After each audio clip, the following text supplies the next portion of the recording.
Welcome to the AT Parenting Survival Podcast, where you get help and guidance through the chaos of parenting a child with anxiety or OCD. This show is for educational purposes and is not intended to replace the guidance of a qualified professional. Here's your host, child therapist, Natasha Daniels. Well, hello there, and welcome to another episode of the AT Parenting Survival Podcast. Today, I want to talk about how to create effective social anxiety exposures. And it may seem obvious, but really social anxiety is much more nuanced than people realize. It is something that I get on such a personal level because we all have a lot of different anxiety and OCD themes in my house, but the one thing we all have in common is social anxiety. Every single one of us. Now that my husband's not here anymore, it's the whole family because he was the only one who didn't really have some of these issues. And so I'm going to talk about the differences and the way it shows up differently for different people and how those exposures would look different depending on how it's showing up for them as well. Before we get started, though, I do want to thank NoCD for sponsoring this episode. NoCD offers affordable, effective, convenient therapy. They are available in the US and outside of the US, thankfully. You can schedule your free 15-minute consultation to see if NoCD is a right fit for you and your child. Just go to treatmyocd.com. That's treatmyocd.com. I'll leave a link in the show notes. I do also want to mention that I do have a social anxiety course. It's my only course that is ageless. And so I made it purposely for adults, teens, and kids. And so social anxiety is not age discriminant. It impacts us all in the same way. And a lot of times it comes back to our childhood wounds. And we'll talk about it. Social anxiety has a genetic component, but a lot of times that trigger point is something that happens in childhood. And so the course I made is helpful for all ages, including adults, because we have to go back to the beginning and do a lot of fundamental work on social anxiety. And so you can check out my course at atparentingsurvivalschool.com. That's where I have all my courses. You'll just have to scroll down past the OCD courses and then go to the anxiety courses, and you'll see it in that category.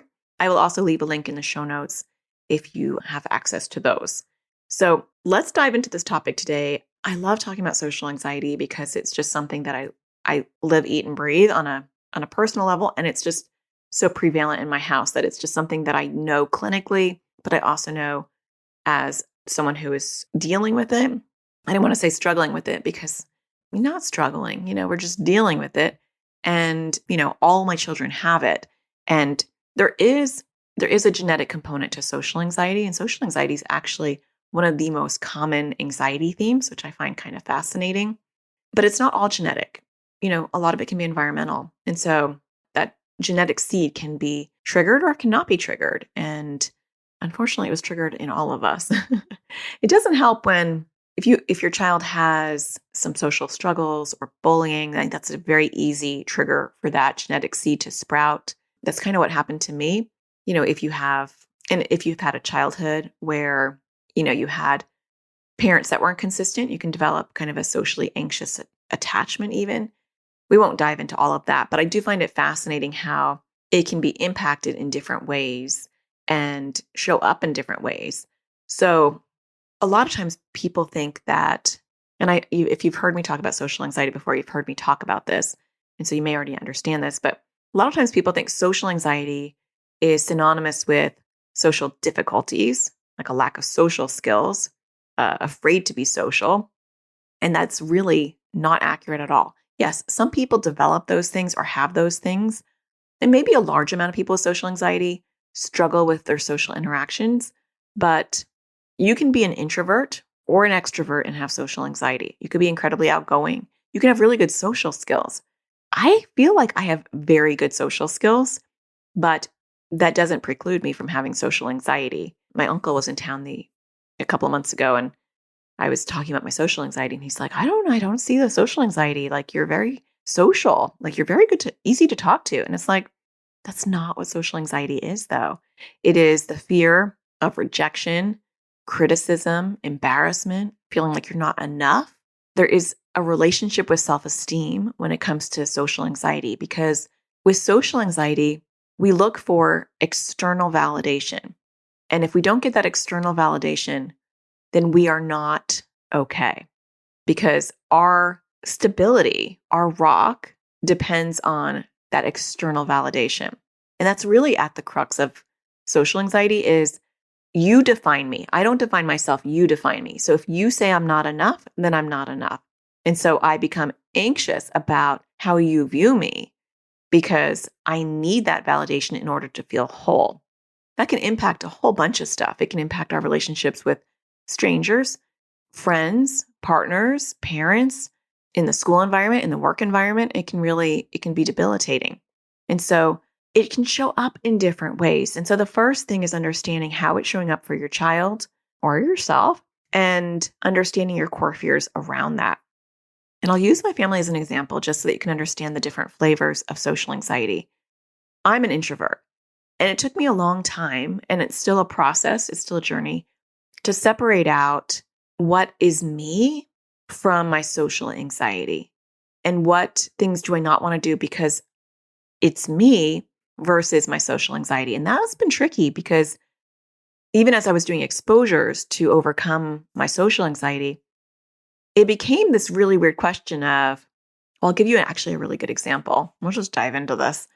A long time ago, I started to do social anxiety exposures for myself because when I hit my 40s, I realized, wow, like my social anxiety, I actually didn't even know I had social anxiety. That's so scary, but it becomes so much of your identity that you don't realize that it's not who you are and that it's holding you back. And social anxiety, I think more than really any other anxiety or OCD theme becomes part of your identity. And it's very hard to see it as something separate, or at least that's the case for me, where I just felt like I repelled people. People just don't like me. And I don't like people. They make me anxious, But really what's underneath that is the fear of rejection. I don't like people because they have the power to make me feel uncomfortable and to make me feel less than. And I don't like that. But it is hard to figure out what is personality versus what is social anxiety.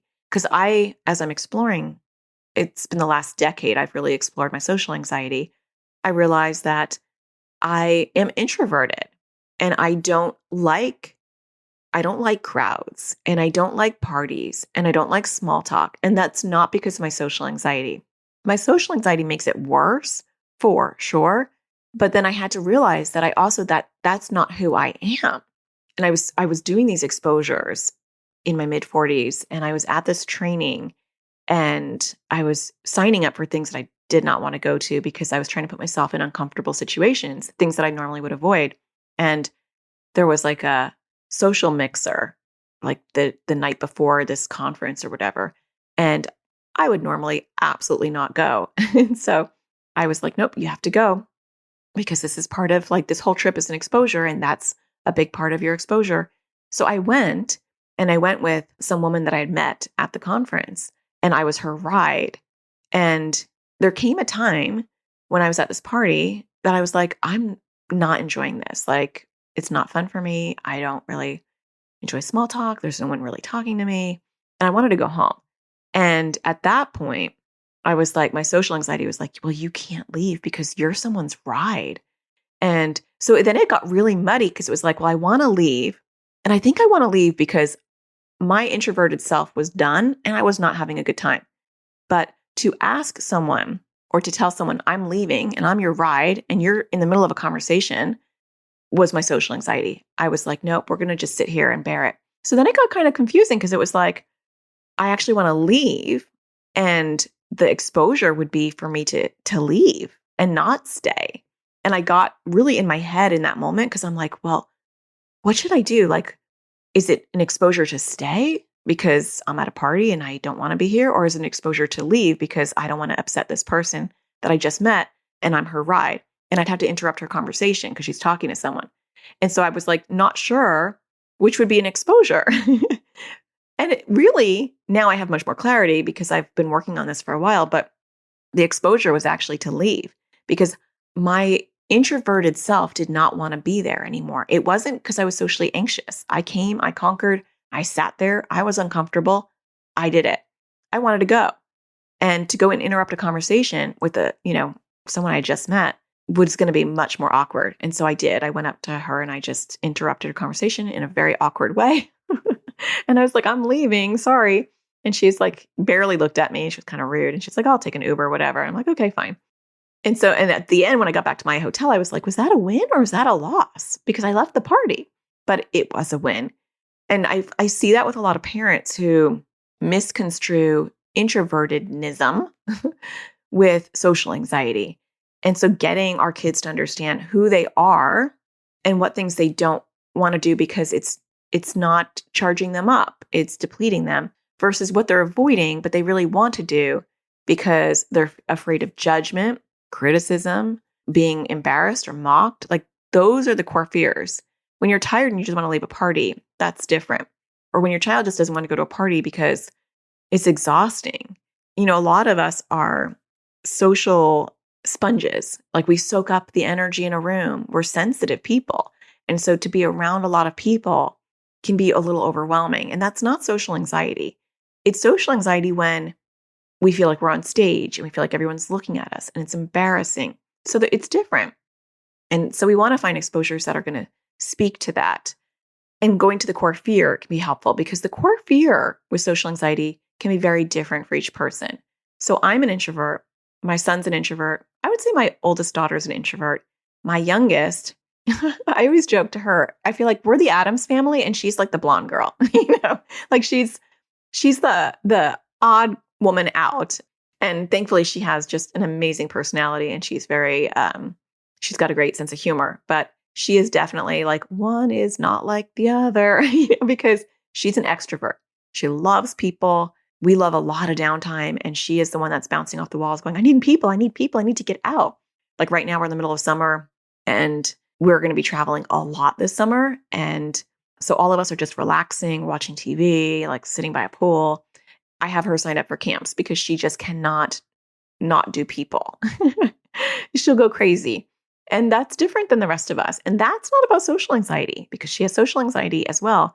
But she loves people. She loves the stage. She's embarrassing on the stage because she's such a ham, even when she's not supposed to be, that it's like, oh my goodness, it just cracks me up because she's just really comfortable in her skin. But she has social anxiety. It shows up different for her than the rest of us. And so the need to be around people or not be around people on that level is not indicative of social anxiety or not. And that is often misunderstood. And so the way it shows up, our core fears can be different. So you can have people who their core fear is that they're not smart enough or that they're not pretty enough. There tends to be a theme around the social anxiety. So having social anxiety in and of itself doesn't really tell you that much. It just tells you that there's a fear of judgment or criticism or alienation or not fitting in or not belonging or not being enough, but it doesn't tell you what the enough is. And I've seen it be different for each person. You can have people who just feel like they're not good looking enough. And so they're very insecure about the way they look. And so they are the kids that, can't leave the house because, their hair just isn't doing what it needs to do, or they got a haircut and it's like, oh my gosh, people are going to think I look like an idiot, or I can't wear these clothes. People are going to look at me. And a lot of times with social anxiety, we don't want to be, we don't want attention drawn to us. So any change can be overwhelming for most people with social anxiety. But this is a reoccurring theme, that they're prettier or that group likes, they don't like me because I'm not as attractive. So it could be how someone looks. It can be someone's intelligence. I'm not smart enough. If I say something, what if I stumble on my words? Or if I read something out loud, what if I mispronounce something? I'm not smart enough. The people are going to think I'm not smart enough. It can be, I'm not athletic enough. All the other people are like so good at soccer and I'm just, mediocre. And so it can be about a skill, depending on what they're into. It can really be about anything, about not being enough of something. It can be that you don't feel like you're cool enough. Like, I'm such a geek. I'm such a nerd. I don't fit in. I'm not like hip enough. Just using the word hip, I know makes me unhip, but that's okay because I don't care anymore. But targeting what those things are can be important. Sometimes it's not even about those things. A core fear could be, I'm afraid I'm going to embarrass myself and then I'm going to lose my friends. And so for my daughter, my youngest daughter, she's very confident in her skin. She likes to be the center of attention. So she is definitely a good example of a different type of social anxiety. She, her hair is dyed bright red right now. She likes the attention. When it's like one of those days where it's like dress up like the 80s or dress up like she doesn't care if she goes to school and no one else is dressed up. She's confident. She likes the attention. But what does show up for her is, what if I do something that makes other people not like me? And so a lot of her OCD themes center around her social anxiety. She has emetophobia, the fear of throwing up. And she's like, what if I throw up? Then everyone's going to think I'm gross and disgusting and I'll be the talk of the town and no one's going to be my friend anymore. She has sensory motor OCD, where she is, worried that she might have an accident. And she never has. She'll talk about how when she was 4, she almost had one, or she had a little one at Target. She didn't, or it was minor and she was 4. But that's enough for her to worry, what if I have that? And so for her, it's like losing control and then ruining her reputation. And so I have seen that as a core fear for some people with social anxiety. With my son, he has much more of like a kind of, I think, more of a stereotypical social anxiety that people think of as social anxiety. It does smush into his OCD themes too. And so I do find it interesting how OCD will just butt its way into social anxiety. If your child has OCD and they have social anxiety, OCD will like dominate and take over social anxiety themes, as they do in my family. But my son, he worries around being around new people. He worries around, so like if we had someone come to the house, he wouldn't want to be around them. He's afraid they might judge him. And his judgment things are attached to his OCD themes. So he has some moral OCD themes that he is spoiled or he's a brat. And so if they saw him on his iPad, like that would be overwhelming. But it goes back to judgment, right? People are going to judge me. They're not going to like me. He has a history of bullying. So he worries about people making fun of him. And so if like my older daughter's young adult friends come over, he's worried they might tease him or bully him. And so he'll want to go hide. Haircuts are hard for him because someone might, make fun of him. Clothes are hard. He won't wear anything where people can, any like shirts that have things that he likes on them because people might make fun of him for it. Sometimes when you have a child that's been bullied, it can really partner up with social anxiety and make it 10 times worse. And so he also struggles with ordering his own food, talking to strangers because he might stutter, which he has started to like stammer when he talks, I think in part because of his social anxiety. And so I feel like his social anxiety stuff is much more of what we think of when we think of social anxiety. However, he has no problem going on stage. And a lot of people, I think, don't realize that people with social anxiety aren't necessarily afraid to go in front of people. Now, I was going to say that I am, but I guess I'm not if you think about everything that I do. But if I was on a stage in front of thousands of people, I think that would be like a little overwhelming for me. I wouldn't want to like see them. So I think it's just different for each person. I know when I was in 8th grade, I developed a phobia of reading out loud, which was totally tied into my social anxiety because I was afraid that if I had a history teacher who was very lazy and he made all of us just read the whole period. And I would count how many people were in front of me and I'd start to get sweaty and anxious because I thought I'm going to mispronounce something and I'm going to be laughed at. People are going to think I'm an idiot.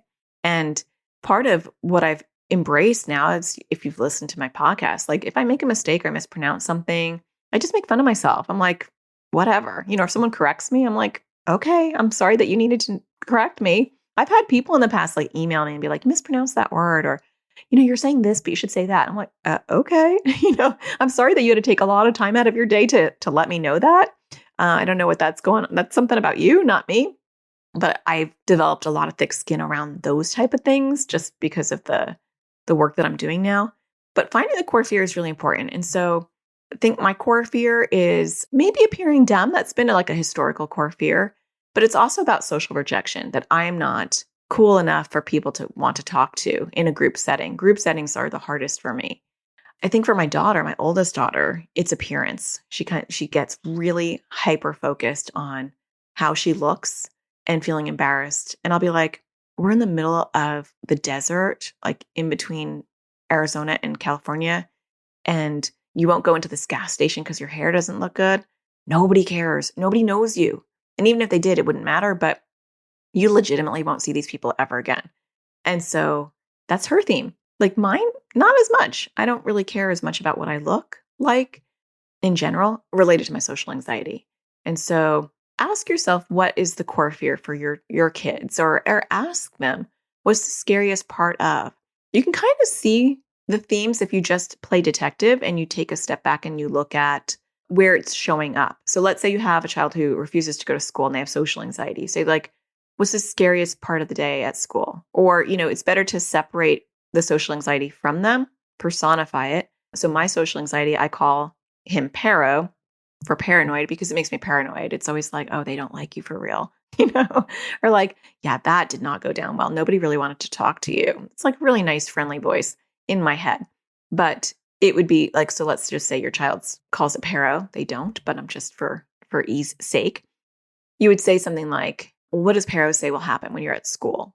Or what's the hardest part about your social anxiety when you're in math? And then they'll give you hopefully more information. Like, well, when sometimes the teacher just calls on people randomly. And then what if she calls on me and I get the wrong answer and everybody thinks I'm an idiot? Like you can start to get a sense of what those core fears are. Or I can't play soccer or basketball because what if they pass me the ball and I miss scoring? Then all the parents are going to think I'm a horrible player, or the kids are going to think I let them down. You can start to get to the core fears of, is it performance related? Is it academic related? Is it all of the above? Just I'm not good enough in all areas. So exploring the core fear is really helpful because normally there's a few that are more predominant, right? So for my daughter, it's going to be losing control, whether that's throwing up in public or doing something in public that embarrasses her. For me, it's about being rejected socially. I'm going to sit in front of a group of people and no one's going to talk to me. And then I'm going to feel like a loser. That's my number one core fear. For my son, it's people are going to think that he's a brat or entitled, or they're going to make fun of him. For my daughter, it's mainly appearance oriented. People are going to think I'm not attractive enough. At least I think that that's what's going on. That's what looks like is going on the surface with her at this point. She's older now. And so try to play detective and figure out what it is for your child so you can explore some of those core fears. Often with social anxiety, it's going to be, I'm not enough, and then insert whatever that is. Or I don't want to lose control. And we see that with panic disorder too. They can get socially anxious because they're worried that they might lose control in front of other people, and then they'll feel rejected. And so the loss of control can sometimes pair up with social anxiety around panic disorder, emetophobia, and perfectionism as well. All right, when we get back from the break, I'm going to talk about some exposure ideas and where to start. We'll be right back. It's time we put help directly in our kids' hands. Introducing Crushing OCD course for kids and teens. It was way more helpful than all the other therapy we've ever done because we didn't really know what to do. So we weren't really doing it before. So the course helped to figure out what the exposures are and how to do them. We're not in therapy and find it really hard to find an ERP trained therapist here. So we're currently with like the public health service, but again, they don't seem to be trained in ERP. It's filled that gap that we don't have that was needed. This was really well timed for us to use between therapists and to help us get off to a good start with this new practice. It was easy to use. I was able to do it from my phone or also on the computer. There's different ages, so there were younger kids, there were teenagers, and so that was really nice too, to have a variety of ages where it wasn't just geared towards younger kids or older kids. It was a nice variety. It's helpful for our kids to hear it from this third party as opposed to just us saying it. I really like the offense and defense method. I love working on poking at OCD while it's sleeping. It makes it a little bit easier to do, and it's kind of fun. I'm planning on using it to work on my fear of holding or touching batteries and stuff like that. So it was really helpful, and I think a lot of other kids would like it. I thought that I was the only one who had worrying about the weather and stuff. And then there was somebody else on there who worried about the same thing, which was really helpful. Seems less scary to work on stuff now that I've watched this class, and I'm more interested to work on it. I like trying to do more exposures still, and before I wasn't, I just didn't want to do them. I've worked on some of my bigger compulsions and been successful. I realized that it was helpful to do the exposures. Before it was really, really hard. It's still hard, but it's helpful to know that I need to do them. Before, there would be a lot of battles about it. So it is definitely less loggerheads. Really, really good course and super helpful. Definitely would recommend this. It's really easy to follow. It's nice bite-sized videos. I really like the worksheets that go along with it, and I think it's really helpful. To learn more about this course and register your child or teen, go to atparentingsurvivalschool.com. All right, welcome back. So let's dive into some exposure ideas. It's helpful to get those core fears or some idea of a sampling of core fears to develop really effective exposures. And you really want to partner with your child when you're developing exposures of any sort, because it's not for us to tell them what to do. It's to partner with them and to explore what would be an exposure for them. And so it's figuring out, what does social anxiety make hard for you? Like, what things are you avoiding? With social anxiety, it's avoidance. With any anxiety, the fuel line that's growing the anxiety is avoidance typically. And so with social anxiety, we're avoiding. So it's helpful to start with, what things are you avoiding? And so for me, I'm avoiding crowds. Not crowds, that's actually not true. I'm avoiding unstructured social events. That is like the number one thing, is I'm avoiding unstructured social events. I'm great when I'm like a professional and I have like a role. But when you're just plopping me in a party, that still makes me very, very anxious. And so that would be one for me. When I was in the throes of early days with social anxiety, it would be really any situation where there were people. Like, I wouldn't want to make small talk to a cashier. I wouldn't want to make small talk to anybody. I wouldn't want to be in any, my social anxiety was so bad that just walking my kids to like preschool was overwhelming for me, because I had to pass other parents and I wasn't sure, like, should I say hi? Should I not say hi? Should I smile? Should I not smile? Like, it was that severe that just walking and dropping them off was overwhelming. And so these pickup lanes have been very helpful, but that's not good for your social anxiety. I think I've improved a lot since then. We're talking about a long time ago, but even like putting up decorations on my lawn for Christmas or Halloween, that would be overwhelming for me, because I think like everybody can see me in the neighborhood. Like, that's extreme, right? So that just gives you a little like window into my social anxiety. So ask your child, what are some things you think you avoid because of your social anxiety? Or if you're personifying it, what things does Paro make you avoid because of your social anxiety or make you uncomfortable with? The more externalized, the better, because then it's not about them, and that can help. And then that's kind of your building blocks of like, what are the things you're avoiding? Those are the things you're going to slowly, with small baby steps, expose yourself to. So for my son, he avoids ordering. I don't order for him. He started to stutter or stammer. And so, sometimes it's too extreme and he needs me to come in and kind of like order for him, or he's panicking too much. But that's a new thing. It's not like he was like selectively mute as a child and couldn't order food for himself. And it's not like we ordered food for him and kind of fostered and accommodated that kind of behavior, because I know better, just because I know that it can grow into something bigger. But it kind of became a new thing over the last, I would say, 2 years, is ordering. And so that would be something on his list. Sitting somewhere where like someone comes into our house that he's not comfortable with, which is pretty much everybody that's not his family, would make him uncomfortable. Watching his iPad at the airport or in public would be a huge one for him. And so ask your child, what things do you think you're avoiding? And then that's kind of like a great template to say, let's talk about exposures and like small steps that we can do to slowly get you more comfortable in that discomfort. Like for my son, it would be starting to order for himself. And we gamify it. And I think that's a really important component, is to gamify things and have them earn points or earn stuff for doing these exposures. And I do walk you through all of this much more in depth in my social anxiety course, how to teach kids. No, it's not called that. It's called Crushing Social Anxiety, because you're not teaching kids. It's actually directly for the person with social anxiety to take the course. It can be helpful for parents to take it with their kids and they can see the different steps to take. But I do walk you through how to explore your core fears, how to develop a hierarchy, how to develop exposures.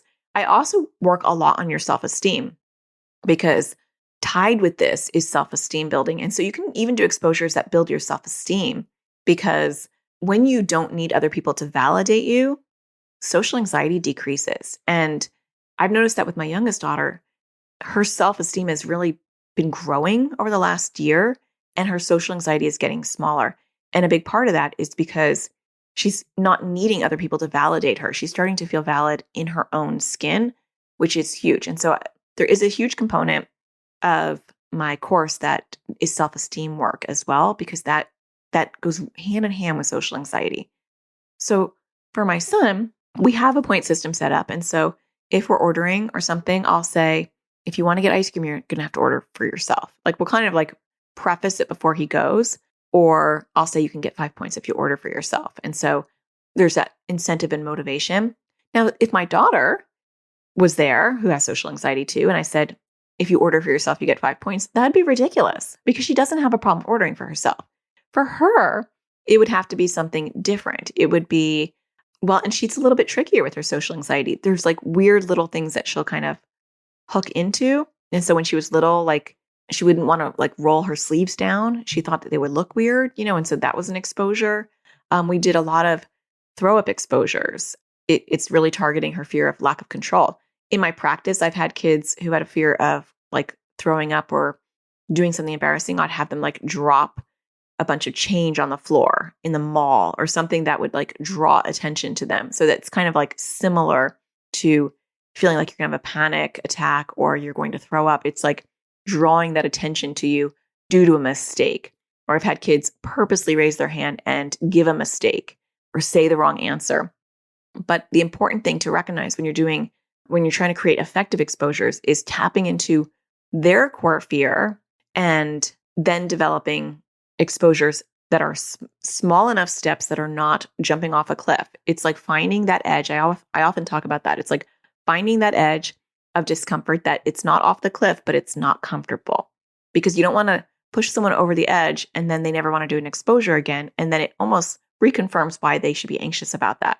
It's, I can do these difficult things and I can get through it. And so for me, I started with like creating these challenges in my head where I had to like talk to the cashier and make small talk, because that made me uncomfortable because I don't like to do small talk.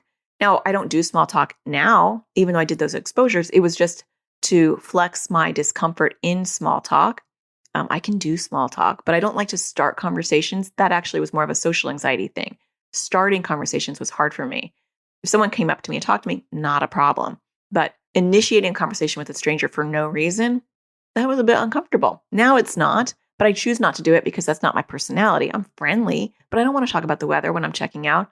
I want to have a genuine, authentic conversation. And so if something genuine pops up, I have no problem bantering with someone, but I'm not going to have artificial banter because my bandwidth is really tiny. So developing exposures that are pertinent and work for your child. So for my daughter, it might be, I remember one time she was not dressed and she was in slippers. She was wearing clothes, but they were like her comfortable clothes. And I said, we're going to go to Starbucks. And then she didn't want to get out of the car because she was wearing something that she deemed not acceptable. And I incentivized her, and I can't remember what it was, but, even older kids, you can incentivize. And I said, if you come in with me, you can earn, I don't know, it's probably Starbucks the next day. And that was an exposure that she was able to do. Now, see, that exposure wouldn't have been effective for my youngest daughter because she wouldn't care what people think. And it probably wouldn't be effective for me either because I don't care anymore what people think about what I'm wearing. And so you can see that the exposure for social anxiety is very nuanced depending on your child's particular core fears and the things that upset them. It might be something like you're going to purposely miss the basket, which can be, maybe that's too big of a step. And it might be something smaller, or maybe purposely miss a basket at practice and not in the game. Finding that sweet spot where it's not overwhelming, but you're building up. And the idea is that over time, you build up more and more capacity to handle the discomfort. The interesting thing, and I think this is a thing to just remember, and I'll just kind of wrap up on this last note, is one thing that I've realized with myself that I just had this epiphany recently in my own journey with social anxiety is that it's not that it goes away, right? It's not, it has gone away in a lot of areas for me. I can talk to people, I can present, I can do things that would make me run to the toilet in the past, to be honest. But I will never be fully 100% comfortable in a non-structured social event. I just won't be. And that's not a failure of social anxiety. I've come to realize that that's just a component of me. Can I do it? Yes. And that is the key, is I can handle the discomfort.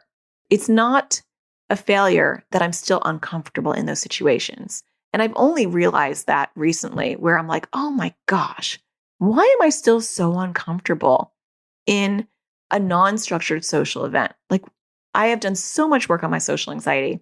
And what I have learned recently is I need to also love and accept who I am, and love and accept that social anxiety will show up and that is okay. But the thing to focus on is, did I sit there? Was I able to sit through that? Was I able to tolerate the distress instead of avoiding the event altogether? Because there's things I have to do, especially when it comes to like my kids. I have to go to their their shows, or I don't know why I was saying conferences. Concerts. I knew it was a C. I'm like, why did my brain go to conferences? They have those things. And honestly, for my social anxiety, to sit in an auditorium full of parents who are all socializing and talking, and I have to get there early, so I have to get a seat, and I don't have a husband with me anymore because he passed away, and my oldest daughter, who would normally go with me, she's at college now, and so I have to have to deal. I have to sit there, not being talked to by anyone, seeing everybody else socialize, and that's like ripe opportunity for my social anxiety to be like, you're such a loser. Like, you have no friends here. Like, nobody's talking to you. And I have to remind myself, one, I really don't like superficial relationships, and it's okay. Like, I only want a couple of deep relationships. I only have so much energy for a few of those. And so it's like, you want to be included, but you really, as an introvert, you actually don't want it, right? Does that make any sense? It's like, invite me, but then I'm not going to go. But I'd like to be included. And learning how to sit with the discomfort is just sitting there in that auditorium, having other people talk, and everyone's chatty, and me just sitting there by myself. I can do that now. I can handle it. I'm not getting nauseous or worried about it. I can do it. Do I love it?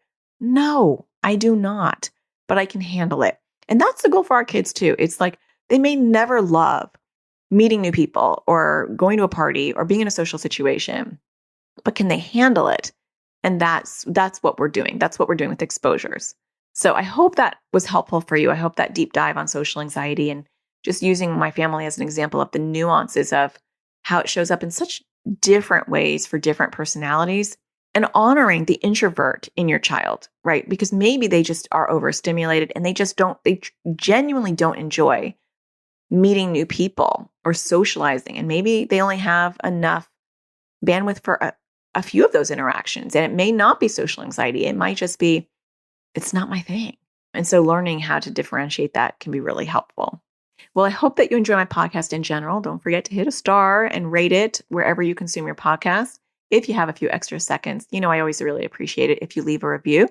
If you leave one, I'll probably be reading it next time. I don't have any new reviews, so it'll probably be yours if you leave one, and I appreciate that. Don't forget to check out my social anxiety course, Crushing Social Anxiety. You can check that out at atparentingsurvivalschool.com. And I'll be back next Tuesday for another topic. Don't forget to find the sparkle in everything you do. Take care. Thank you for listening to the AT Parenting Survival Podcast. To get additional support raising a child with anxiety or OCD, visit Natasha's online school of on-demand classes at atparentingsurvivalschool.com.